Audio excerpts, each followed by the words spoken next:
اعوذ باللہ من الشیطان الرجیم بسم اللہ الرحمن الرحیم۔ السلام علیکم ویورز، سنڈے مدرسہ میں آپ کا استقبال کرتی ہوں۔ امید کرتی ہوں کہ آپ نے بہت اچھے سے قرآن مجید کو پڑھا ہوگا اور سیکھا ہوگا۔ بس اسی کے ساتھ اگر آپ کو یاد ہوگا کہ ہم نے پچھلے درس میں تجدید کے قانون کو سیکھا تھا کہ تجدید کے قانون کی ادائیگی کیسے کی جائے، تو آج کے اس درس میں ہم سیکھیں گے اور امید کریں گے کہ آپ اس کی بھی بہت اچھے سے گھر پہ بیٹھ کے پریکٹس کریں گے۔ تو چلیے اسی کے ساتھ آج کے درس کو ہم پڑھتے ہیں۔ میم پیش مو، با یا زبر بئی، مبئی یا زیری، مبئی ای، نون کھڑا زبر نا، مبئی ای نا، تا دو زر تن، مبئی ای نا تن، میم نون زیر من، قوف وا پیش کو، من کو، واو زبر وا، من کو وا، تا دو زر تن، من قوتن، سا یا زبر سے، یا زر ای، سی ای، با کھڑا زبر با، سی ای با، تا دو زر تن، سی ای با تن، یا پیش یو، زا واو زبر زو، یو زو، واو زیر وی، یو زو وی، جیم پیش جو، یو زو وی جو، ہا میم پیش ہم، یو زو وی جو ہم، الف یا زبر ای، یا پیش یو، ای یو، ہا الف زبر ہا، ای یو ہا، نون پیش نو، سین واو زبر سو، نو سو، واو زیر وی، نو سو وی، یا زبر یا، نو سو وی یا، سین واو زبر سو، واو زبر وا، سو وا، لام زبر لا، سو والا، سین یا زبر سی، یا زیر ای، سی ای، الف کھڑا زبر آ، سی آ، تا زیر تی، سی آتی، ہا کھڑا زیر ہی، سی آتی ہی، سا واو پیش سو، واو زیر وی، سو وی، با زبر با، سو وی با، یا زبر یا، تا زبر تا، یتا، خو یا زبر خی، یتا خی، یا زبر یا، یتا خی یا، رو واپس رو، یتا خی رو، نون زبر نا، یتا خی رو نا، کیف واپس کو، واو زیر وی، کو وی، رو تا زبر رت، کو وی رت، زا واپس زو، واو زیر وی، زو وی، جیم تا زبر جت، زو وی جت، سین یا پیش سو، یا زیر ای، سو ای، رو زبر رو، سو ای رو، زا یا پیش زوی، یا زیر ای، زوی ای، نون زبر نا، زوی ای نا، لام زبر لا، دال یا زبر دئی، لدئی، یا زبر یا، لدئی یا، الف واو زبر او، واو زبر وا، او وا، لام زبر لا، او والا۔ جیسے آپ نے دیکھا کہ ہم نے کس طرح سے تجدید والے حرف کو پڑھا ہے، یعنی بیچ میں حرف کے بیچ میں تجدید آیا اور اس کی ادائیگی ہم نے کس طرح سے کی، یعنی تجدید کے بعد کھڑا زبر بھی آیا، کھڑا زیر بھی آیا، پھر بھی ہم نے اسے کتنے آسانی سے پڑھا ہے۔ اسی کے ساتھ بڑھتے ہیں ہم اپنے اگلے حرف کی طرف کہ اسے کس طرح سے ادا کرنا ہے تجدید والا اگر حرف آ جائے تو۔ ہمارا جو اگلا حرف ہے، کسی حرف کے زبر زیر پیش کے بعد کسی حرف کا آنا اور پھر اس کے بعد تجدید والے حرف کا آ جانا، تو اس کی ادائیگی کیسے کرنی ہے ابھی ادھر ہم یہی سیکھیں گے۔ یعنی کئی لفظ آ جائیں گے بیچ میں، اس کے بعد تجدید والا حرف آئے گا تو ہمیں سارے لفظ کو موو کر دینا ہے، یا کہہ دوں ایزی زبان میں کہ اسے نہیں پڑھنا ہے، ڈیلیٹ کر دینا اور ڈائریکٹ تجدید والے حرف کے ساتھ اسے جوائن کرنا ہے اگر کسی لفظ آ جائے، جس طرح سے یہاں پہ دیا ہے، واو دیا ہے، الف دیا ہے اور لام بھی دیا ہے، اور واو پہ سائن ہے زبر کی اور الف پہ کوئی سائن نہیں ہے اور پھر لام پہ تجدید والا حرف ہے، تو ہمیں کیا کرنا ہے، الف کو موو کر دینا ہے، یعنی الف کو نہیں پڑھنا ہے اور واو کو لام میں جوائن کر دینا ہے، جس طرح سے واو لام زبر ول، لام زبر لا، ولا، یعنی آپ نے دیکھا یہاں پہ الف کو ہم نے موو کر دیا ہے۔ دوسرا جو ہمارا حرف ہے، نون ہے، الف ہے، لام ہے اور سین ہے، یعنی دیکھیے الف کو بھی ہم نہیں پڑھیں گے، لام کو بھی نہیں پڑھیں گے اور سین پہ تشدید ہے تو نون کو ہم سین پہ جوائن کریں گے اور اس کی ادائیگی کریں گے۔ نون سین زبر نس، سین پیش سو، نسو، اسی کے ساتھ اگلا جو حرف ہے ہا ہے، الف ہے اور پھر لام ہے، یعنی 2 الف ہے، دونوں الف کو موو کرنا ہے، ہا کو سیدھا لام میں جوائن کرنا ہے، ہا لام زبر حل، لام زبر لا، حلا۔ اسی کے ساتھ بچے اکثر کنفیوز ہو جاتے ہیں کہ دیکھیے واو ہے، الف ہے، لام، یعنی 4 حرف ایسے دے دیے جسے ہمیں نہیں پڑھنا ہے کیونکہ صاد پہ تشدید ہے، تو میم کو ڈائریکٹ صاد پہ جوائن کریں گے، میم صاد پیش مس، صاد زبر سوا، مسوا۔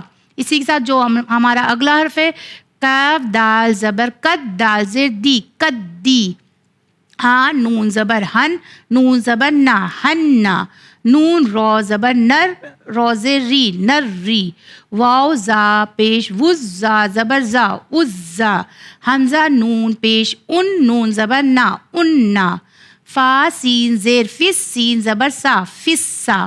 اسی کے ساتھ ہمارا جو اگلا حرف ہے واو لام زبر ول، لام زبر لا، ولا، دال یا زیر زی، والذی، نون زبر نا، والذین، یہاں پہ ہم نے الف کو نہیں پڑھا، یا کھڑا مد زبر یا، الف یا زبر ای، یا ای، یا پیش یو، یا ایو، ہا لام زبر حل، یا ایوہل، لام زبر لا، یا ایوہلا، زال یا زی، یا ایوہلذی، نون زبر نا، یا ایوہلذین، الف کھڑا زبر آ، میم زبر ما، آما، نون سین زبر نس، آمنس، سین پیش سو، آمنسو، فا زبر فا،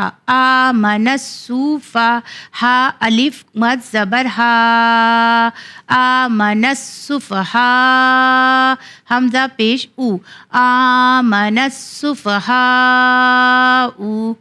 الف زبر آ، قوف یا زر کی، اکی، میم صاد پیش مس، اقیمس، صاد زبر سو، اقیمسو، لام کھڑا زبر لا، اقیمسصلاۃ، تا زبر تا، اقیمسصلاۃ، کاف دال زبر قد، دال زیر دی، قد دی، ہا الف زبر ہا، قدیہا، نون زیر نی، قدیہانی، یا کھڑا مد زبر یا، الف یا زبر ای، یا ای، یا پیش یو، یا ایو، ہا نون زبر ہن، یا ایوہن، نون زبر نا، یا ایوہن، با یا زر بی، یا ایوہن نبی، یا پیش یو، یا ایوہن نبیو، میم زیر می، نون رو زبر نر، مینر، رو زیر ری، مینر ری، با کھڑا زبر با، مینر ریبا، الف کھڑا زبر آ، تا زبر تا، آتا، واو زا پیش وز، آتا از، زا زبر زا، آتا عزا، کیف کھڑا زبر کا، آتا عزکا، تا زبر تا، آتا عزکات، فا سین زیر فس، سین زبر سا، فسا، میم کھڑا زبر ما، فسما، واو کھڑا زبر وا، فسماوا، تا زیر تی، فسماواتی، لام زبر لا، تا پیش تو، لتو، نون با زبر نب،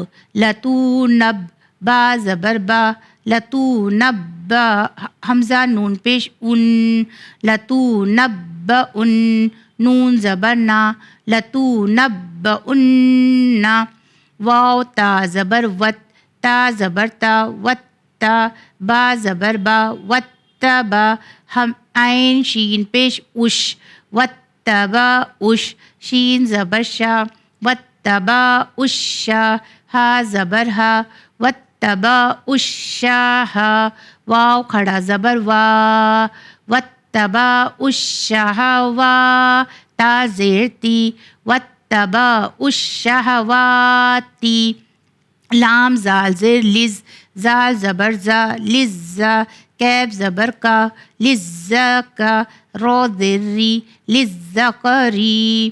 جیسے دیکھا آپ نے کہ کس طرح سے ہم نے تجدید کے قانون کو سیکھا ہے، اسی کے ساتھ امید کرتی ہوں کہ آپ بہت اچھے سے گھر پہ بیٹھ کے اپنے بچوں کو بھی تجدید کے قانون کو سکھائیں گے اور پڑھیں گے. مجھے دیجیے اجازت، بڑھتے ہیں مورل اسٹوری کی طرف. خدا حافظ. بسم اللہ الرحمن الرحیم. السلام علیکم پیارے بچوں.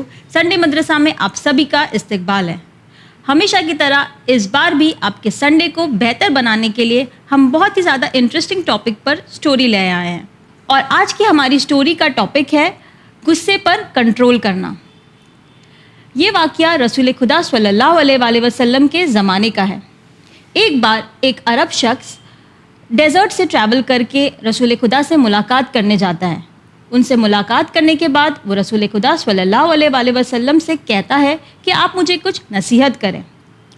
رسول خدا صلی اللہ علیہ وآلہ وسلم صرف اسے اتنی نصیحت کرتے ہیں کہ تم اپنے غصے پر کنٹرول کرو، یعنی اپنے غصے پر قابو رکھو. اب یہ نصیحت سن کر وہ شخص واپس اپنے وطن، اپنے گھر آ جاتا ہے. جب وہ اپنے گھر پہنچتا ہے تو وہ دیکھتا ہے کہ اس کے جو گھر کے لوگ ہیں، اس کے فیملی ممبرز، اس کے پڑوس کے فیملی ممبرز یعنی پڑوسیوں سے کچھ بات پہ ان کی بحث ہو رہی ہوتی ہے، جھگڑا ہو رہا ہوتا ہے. اور یہ سب دیکھ کر وہ بھی بہت زیادہ غصے میں آ جاتا ہے، کیونکہ وہ سوچتا ہے کہ اس کی غیر موجودگی میں پڑوسیوں کو اس کی فیملی ممبرز کا دھیان رکھنا چاہیے تھا، اور اس کے بجائے وہ بھی ان سے لڑ رہے ہیں. اور یہ سن کر وہ بھی بہت زیادہ غصے میں آ جاتا ہے، اور وہ بھی چاہتا ہے کہ وہ اپنے پڑوسی فیملی ممبر سے لڑائی جھگڑا کرے، مار پیٹ کرے، جھگڑا کرے.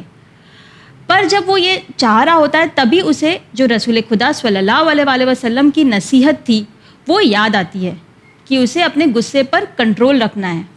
اور اس نصیحت پر عمل کرتے ہوئے وہ شخص یہ سوچتا ہے کہ یہ جو جھگڑا ہے اس سے کیا فائدہ ہوگا.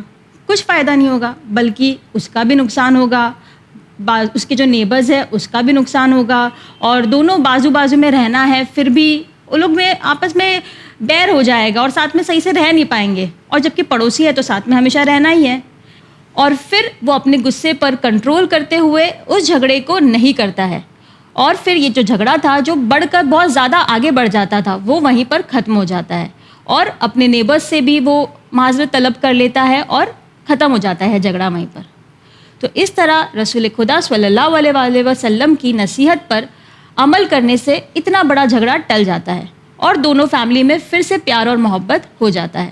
تو بچوں، اس سٹوری سے ہمیں سمجھ میں آتا ہے کہ غصے پر کنٹرول کرنا کتنا امپورٹنٹ ہے، کیونکہ یہ رسول خدا کی نصیحت بھی تھی اس انسان کے لیے، جو صرف اس انسان کے لیے نہیں تھی بلکہ ہم سب کے لیے بھی ہے. کیونکہ غصے پہ جب کنٹرول کیا جاتا ہے تو کوئی بھی پرابلم کو بہت ایزیلی فیس کر سکتے ہیں. آپ لوگ ابھی چھوٹے ہیں، پر جب جیسے بڑے ہوں گے تو آپ کو اور بڑی پرابلم آئے گی لائف میں، اور ابھی بھی آتی ہوگی. پر ہمیشہ ہر پرابلم پر کبھی بھی غصے سے کام نہیں لینا ہے، بلکہ ہمیں ہر پہلو کو سوچتے ہوئے سوچنا ہے کہ اس پہ غصے کے علاوہ اور کیا چیز آپ کر سکتے ہیں. کبھی کبھار آپ کی لائف میں بھی ایسا سچویشن آتا ہوگا کہ آپ کے بھائی بہن میں جھگڑا ہو رہا ہے، یعنی آپ کے سبلنگ کو ممی نے کچھ دیا اور آپ کو برا لگ رہا ہے، تو آپ کیا کرتے ہیں؟ غصہ کرتے ہیں، ممی سے منہ پھلا کر بیٹھ جاتے ہیں، یا ممی کو بولتے ہیں کہ آپ ایسے ہی کرتی ہیں، ایسے ہی. تو یہ کر کے کیا فائدہ ہوتا ہے؟ آپ کا موڈ خراب ہو جاتا ہے.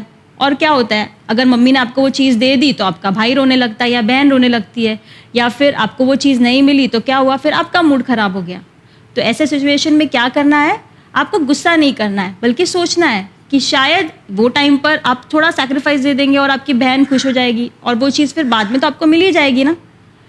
تو اس طرح سے آپ کو آگے لائف میں جب بھی کوئی پرابلم آئے تو غصہ نہ کر کے صبر کرنا چاہیے. ہمیں امید ہے کہ آپ کو آج کی سٹوری سے جو سیکھ ملی ہے آپ اسے یاد رکھیں گے اور اپنی لائف میں ضرور استعمال کریں گے.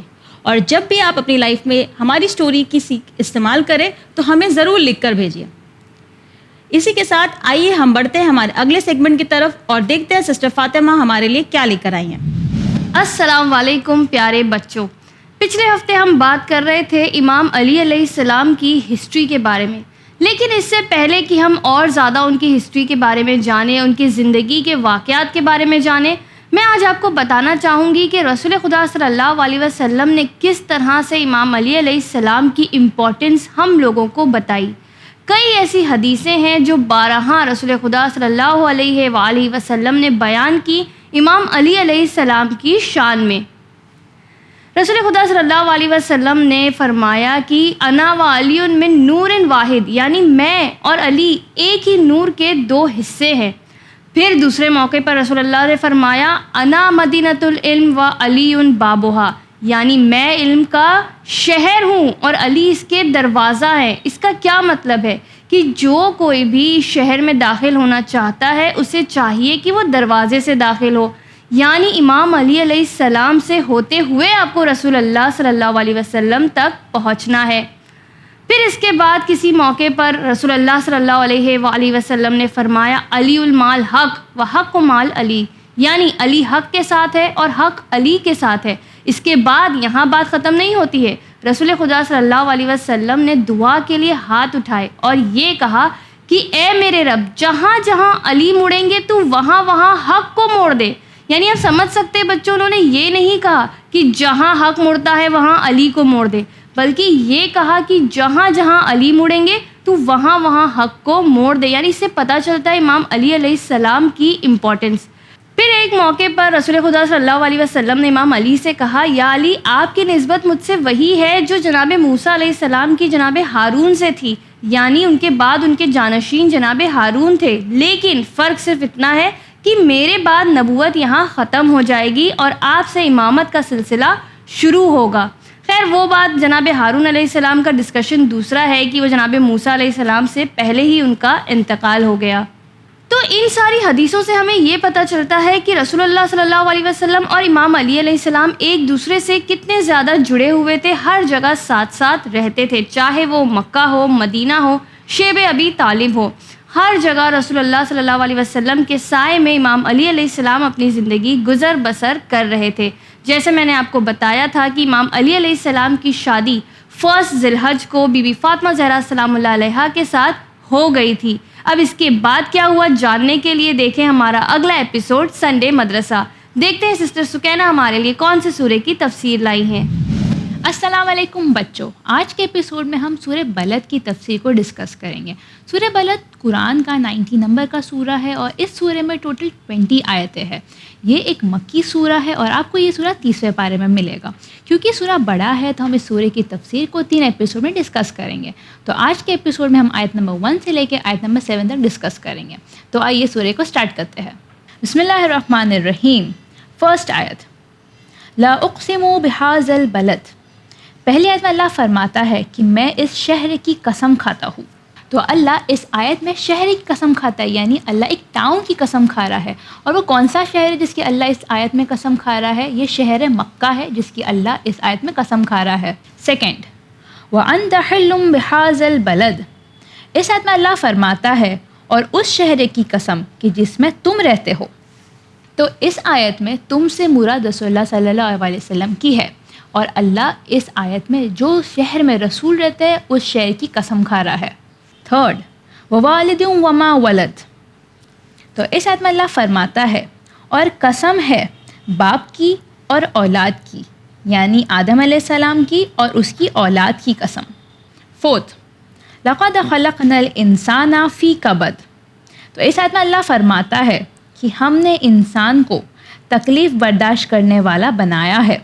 تو اس آیت سے ہمیں پتہ چلتا ہے کہ اللہ نے انسان کو صرف آرام کرنے اور مزے کرنے کے لیے نہیں بنایا ہے، اللہ نے انسان کو اتنا اسٹرانگ بنایا ہے کہ انسان ہر تکلیف سے، ہر مصیبت سے بہت اچھے سے اسے پار کر سکتا ہے اور اسے ڈیفیٹ کر سکتا ہے، یعنی ہر مصیبت کو ڈیفیٹ کرنے کے لائق اور مصیبت میں رہنے لائق بنایا ہے۔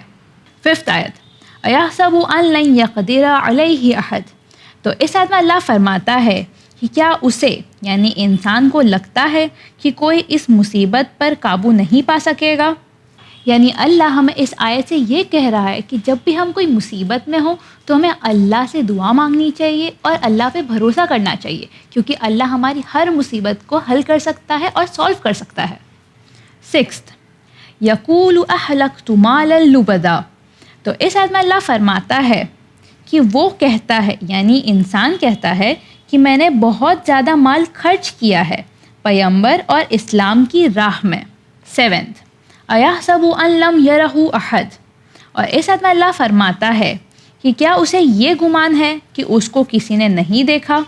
تو آیت نمبر 6 اور 7 سے ہمیں یہ پتہ چلتا ہے، اور اس آیت میں اللہ یہ فرما رہا ہے کہ جب بھی کوئی انسان اچھا کام کرتا ہے، اللہ کی راہ میں خرچ کرتا ہے، یعنی اپنے مال کو، اپنے آپ کو، یعنی اپنے پیسے کو یوز کرتا ہے، محنت کرتا ہے اللہ کی راہ میں، تو اسے یہ نہیں سوچنا چاہیے کہ اسے کوئی بھی نہیں دیکھ رہا.